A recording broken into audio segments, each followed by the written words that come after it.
For 900 years, the peace held because the galaxy remembered a single gunshot.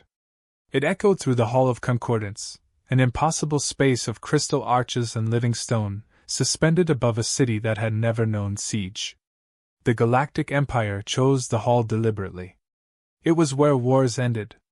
Where enemies bowed, treaties shimmered into existence, and history was rewritten by those who survived long enough to sign their names. General Mara Cade of Earth walked into that hall unarmed. No sidearm. No personal shield. No command implant humming beneath her skull. Treaty protocol demanded it, and she obeyed without protest. She wore a simple human dress uniform, dark fabric, silver thread, rank insignia removed. Her hands were visible. Open. Empty. She had gray at her temples and old scars at her throat, souvenirs from wars humanity barely survived. She stood straight anyway. The Empire's courtiers whispered as she passed. She was smaller than they expected. Soft-looking. A woman, which some of them found amusing. A mammal, which most of them found disgusting. The translators struggled to keep up with the subtle sneers and layered insults moving through the chamber like perfume. Mara ignored them. She stopped at the center of the hall, beneath a holographic projection of the peace treaty, 9,000 clauses of compromise, concession, and carefully negotiated humiliation. Earth would disarm its outer colonies. Earth would submit to inspections. Earth would accept imperial guidance in matters of interstellar security. Earth would live. That was the point. The Emperor did not rise from his throne.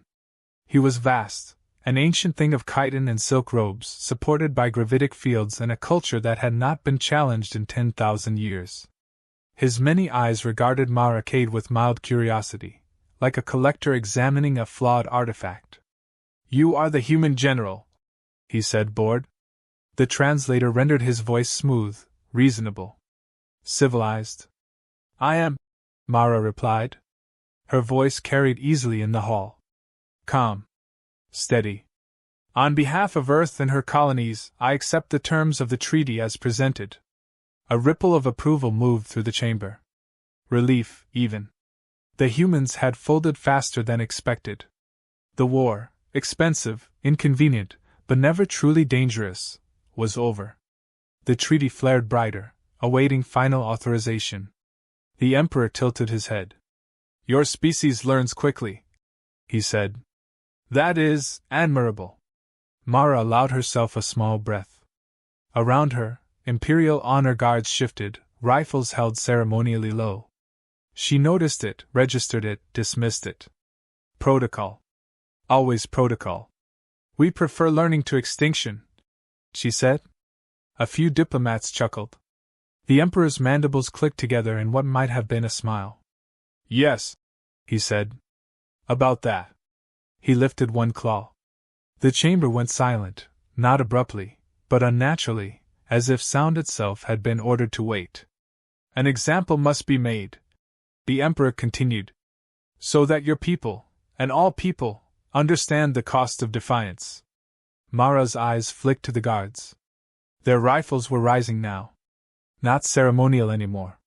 Targeting optics bloomed red across her vision. She did not run. She did not shout. She only said softly, "This violates the—" The energy bolt took her in the chest. No shield flared. No medic rushed forward. Just heat, force, and a sharp, almost curious pain as physics did what physics always did. She staggered one step, surprised more than afraid, and fell forward. Her palms struck the marble. Blood, human red, startlingly vivid against the pale stone, spread beneath her. Someone in the gallery laughed, thinking it theater. The treaty projection still hovered above her, glowing, unsigned. Mara Cade tried to speak once more. Her mouth moved. No sound came out. She died looking at the Emperor. For a long moment, no one moved. Then the Emperor lowered his claw. "Record this," he said casually. "Archive it as a corrective action." The hall exhaled. Diplomats began to talk at once, outrage, confusion, justification colliding in a mess of self-preservation. The body was already being cleared away, as if it were a spill that needed cleaning before it stained. The Empire considered the matter closed. Earth did not respond. No fleet mobilized. No ultimatum was issued. No worlds burned in revenge. The human delegation returned home in silence, carrying a sealed recording and a coffin so light it felt obscene. The galaxy watched carefully. Days passed. Then weeks. Human trade vessels continued to arrive on schedule. Human ambassadors attended functions, pale-eyed and impeccably polite. Reparations were accepted. Concessions were honored. Earth withdrew from disputed systems exactly as promised. The Empire congratulated itself. "You see?" Imperial commentators said.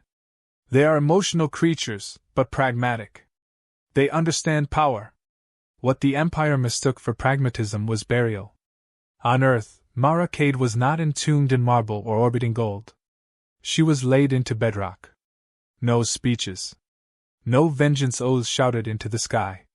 Just a name carved deep enough to survive bombardment. General Mara Cade. Kept the peace. Children were brought to stand there. Soldiers. Engineers. Accountants. They were told the story once, plainly, and never dramatized. "This is what restraint looks like," the elders said. "This is what patience costs." Humanity learned its lesson perfectly. For the next 900 years they behaved. They became indispensable. They crewed imperial ships no one else wanted. They mined the unstable systems. They married into alien families, laughed at alien jokes, adopted alien customs just enough to seem harmless. They built nothing that looked like a weapon. They argued loudly in public and planned quietly in private. They mapped imperial logistics routes for trade efficiency. They perfected propulsion systems for civilian safety. They seeded colonies in places the Empire deemed unimportant, poor, or already dead. They recorded everything. Every insult. Every broken promise. Every corrective action. The Empire grew old and complacent. Peace became an assumption, then a background condition, then an afterthought. New generations watched the ancient execution footage only in edited form, sanitized, justified, blood carefully cropped out. 900 years later, a junior customs officer stopped a human freighter at the edge of a minor trade lane. Routine inspection. Bored voice. Mild contempt. He ordered a hull breach. The human captain smiled and said, "Of course." And somewhere, deep beneath layers of human politeness and patience, a ledger quietly closed.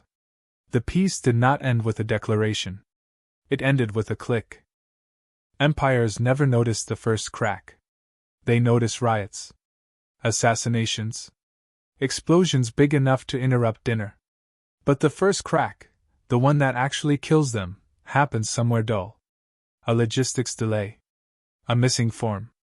A ship that never quite arrives. The Galactic Empire dismissed the loss of the customs cutter as a data error. The freighter it had boarded, Civ trade vessel Helios 7, was registered, bonded, and insured. The cutter's last transmission showed a compliant human captain, smiling too much, answering questions with practiced patience. Then the signal cut out. No distress beacon. No debris field. Just empty space where two ships should have been. Imperial analysts tagged it as piracy. Piracy was comforting. Piracy had precedent. The Emperor's court moved on. 2 weeks later, a border patrol vanished near the Karsus trade spine. Then a convoy rerouted due to navigation drift, and Niz jumped into the gravity well of a blue giant. The black box recorded nothing but screaming static and a single, untranslated human phrase. Wrong lane. Insurance rates ticked up. Shipping times lengthened. Nothing alarming. Nothing that required fleets. Human trade, notably, continued uninterrupted. They even helped. Human navigators volunteered to optimize imperial routes. Human engineers offered new stabilization software, free, as a gesture of goodwill. Human comedians joked about how fragile hyperspace lanes were getting these days. The Empire accepted the help. It always did. The killings began small and personal. An Imperial logistics officer on Narvel Prime choked on his dinner, poisoned by a compound undetectable to local scanners but instantly recognizable to human medics. They sent condolences. Flowers. A recipe. A shipyard foreman slipped and fell into a fusion cradle. An accounting minister's shuttle experienced catastrophic guidance failure over an ocean world with no landmasses. An intelligence archivist died in his sleep, a human lover beside him, weeping convincingly as security arrived. The pattern was invisible, unless you were human. In a dark operations room beneath Luna's southern pole, the ledger updated in real time. Names flickered from red to black. Interest calculations adjusted. Patience, after all, was a compounding asset. General Marshal Anna Cade stood at the center of it all, hands clasped behind her back. She looked nothing like the propaganda caricatures the Empire would eventually circulate. No crown.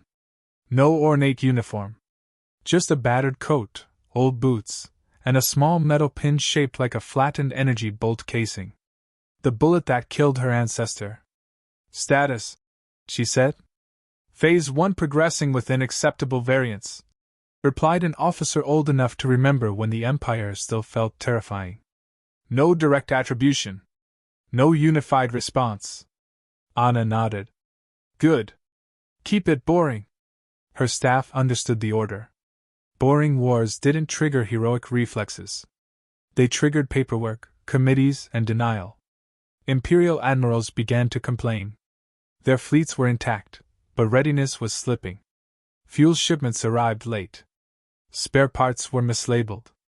Crews rotated out and never came back, transferring, resigning, disappearing into civilian life with suspicious ease. Worse, the humans they relied on, engineers, pilots, quartermasters, were suddenly irreplaceable.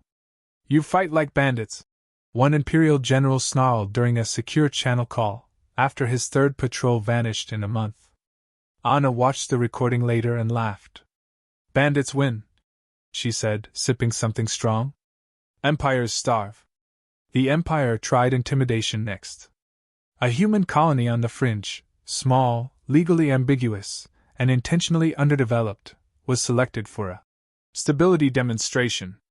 3 cruisers entered orbit. Weapons charged. The message was clear: behave or burn. The humans on the surface did not evacuate. They broadcast. Every screen on every Imperial world lit up, not with threats, but with a recording long buried and poorly remembered. General Mara Cade, standing unarmed beneath crystal arches. The Emperor's bored voice. The order. The gunshot. This time, there was no editing. The bolt hit. The blood spread. The laughter echoed.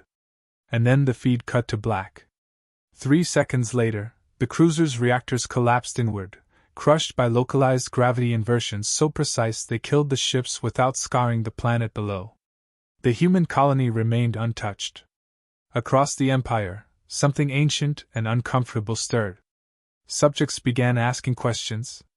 Minor species, those whose own leaders had vanished under corrective actions, recognized the pattern instantly. Underground networks lit up. Human operatives didn't lead the revolts.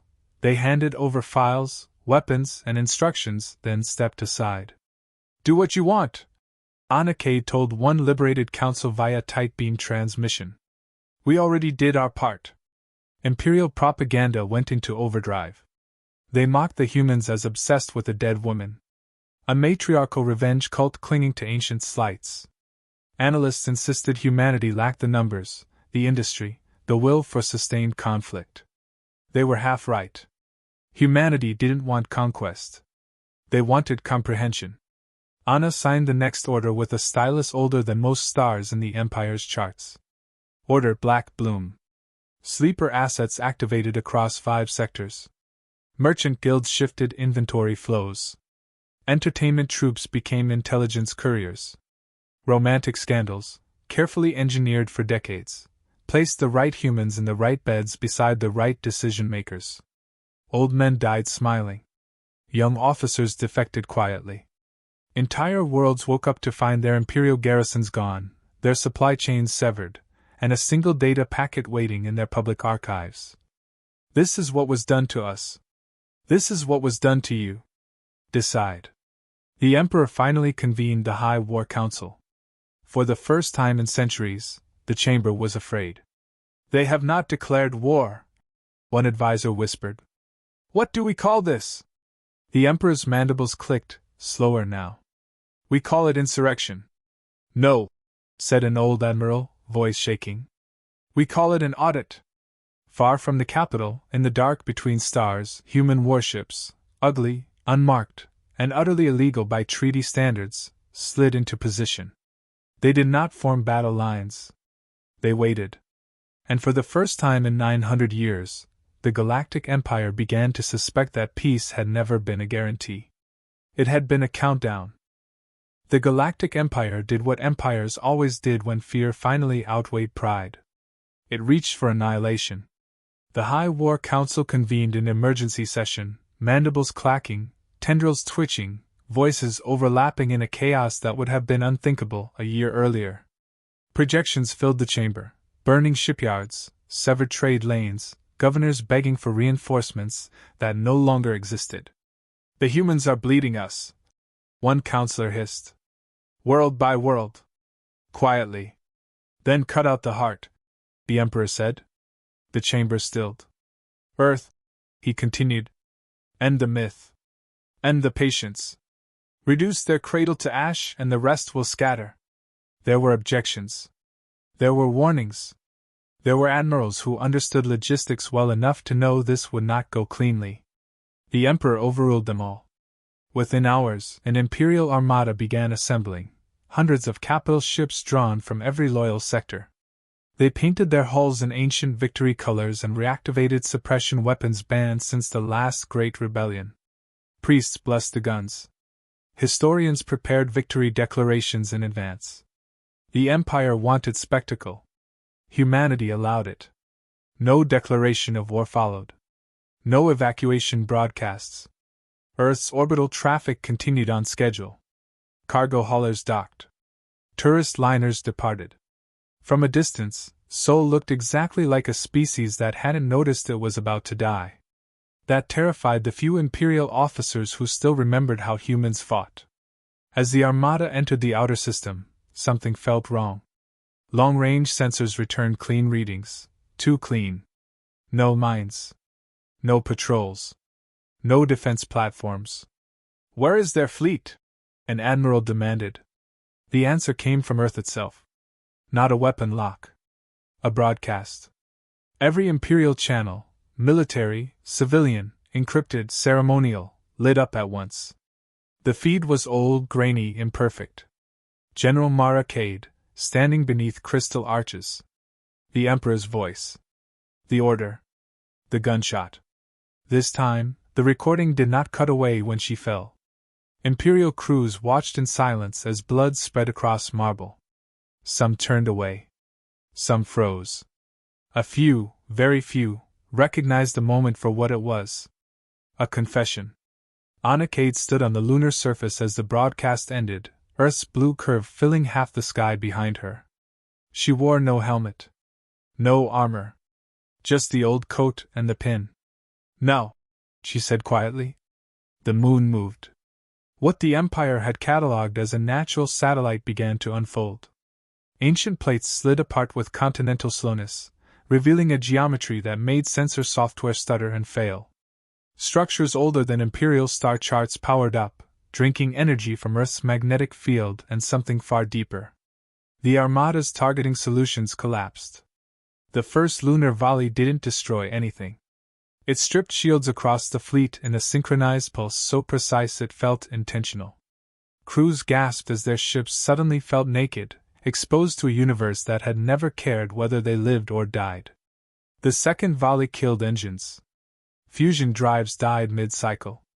Gravitic impellers locked. Hundreds of ships drifted, helpless, their momentum arrested by invisible hands. Panic rippled through the Armada. The third volley rewrote gravity. Space bent. Not violently, not catastrophically, but decisively. Imperial warships were pinned in place, held in elegant, impossible suspension like insects in amber. Their weapons could not traverse. Their reactors could not overload. They were alive. And utterly powerless. Anna opened a direct channel to the Emperor. He appeared on her display, smaller than she'd imagined, mandibles trembling despite his composure. "You could have ruled the galaxy," he said. "Why do this?" Anna regarded him with something like pity. "You shot an unarmed woman under a peace banner," she replied. Her voice was calm, conversational. "We answered by keeping the peace for 900 years. She gestured, and the moon's weapons powered down just enough to remind the Armada what mercy felt like. "This isn't conquest," Anna continued. "This is closure." The Emperor hissed. "You will doom us all. Chaos will follow." "Yes," Anna said. "But not today." She did not order the Armada destroyed. Instead, she ordered the archives opened. Every imperial historical record, every sanitized account, every edited justification, every corrective action, was unlocked and broadcast galaxy-wide. The raw data flooded public networks: executions, sterilizations, erased species, broken treaties. Mara Cade's death was just one file among millions. The effect was immediate. Across the Empire, worlds erupted. Garrisons mutinied. Client species revolted. Loyalists found themselves surrounded by neighbors who suddenly understood the price of obedience. Over Earth, the Imperial Armada surrendered without firing a shot. Anna allowed the Emperor to live. He was removed from his throne, stripped of title and protection, and transported under guard to Luna. There, stone by stone, humans had reconstructed the floor of the Hall of Concordance, marble stained forever red. Anna stood him before it. "Look," she said. "This is what peace costs." The Emperor collapsed, mandibles scraping stone. It changed nothing. The war was already over. The war ended not with a bang, but with an understanding. The Empire's skeleton splintered quietly, sector by sector, as governors and admirals realized that defiance was no longer optional. Entire fleets were immobilized, supply lines severed, and colonies liberated before they even knew what had happened. Humans didn't conquer. They revealed. They reminded the galaxy that betrayal carries a memory longer than a lifetime. No one wanted the throne. Humanity didn't want to sit on broken chairs in a collapsing palace. They dismantled it. They handed power back to the sectors, leaving behind treaties written not in rhetoric, but in precedent, enforced by the terrifying, patient logic of the species the Empire had underestimated. Mara Cade's statue finally stood, not on Earth, not in orbit, but at the intersection of 100 trade lanes, in neutral space. She was unarmed, unbowed, hands open, eyes steady. Below, a plaque in 100 languages read, "Peace is not weakness. It is a warning." Anna Cade retired soon after, vanishing into the system on a modest ship, carrying only what she needed, and what she wanted: a pilot she trusted, a human companion who had survived the chaos beside her, and, somewhere between sabotage runs and burned starports, a former Imperial officer whose loyalty had shifted long before the final strike. Tabloids called it a twisted rom-com. Anna didn't care. The galaxy learned, in slow, unrelenting waves, how dangerous humans could be when patience was mistaken for submission. Civilizations previously confident in their power realized that mercy is not weakness, and treaties are not shields. Every time an Imperial historian replayed the footage of Mara Cade's death, the same truth hit: one wronged species, held in check for centuries, could undo empires without ever firing a single shot in anger. In the aftermath, humanity's mark was everywhere but permanent conquest. Planets liberated, not occupied. Supply lines returned to locals, with instructions that were sometimes lethal in their precision. Imperial bureaucrats left alive, only to witness the collapse of their own empire firsthand. And Anna Cade? She watched quietly from the edge of known space. Ships moved under her command only when necessary. Intelligence flowed like a shadow river. Legends spread faster than fleets. A species that had once bowed politely under imperial banners now stood as a reminder: humans will forgive. But they never forget. 900 years of patience, one instant of betrayal, and the galaxy still reeled from the lesson.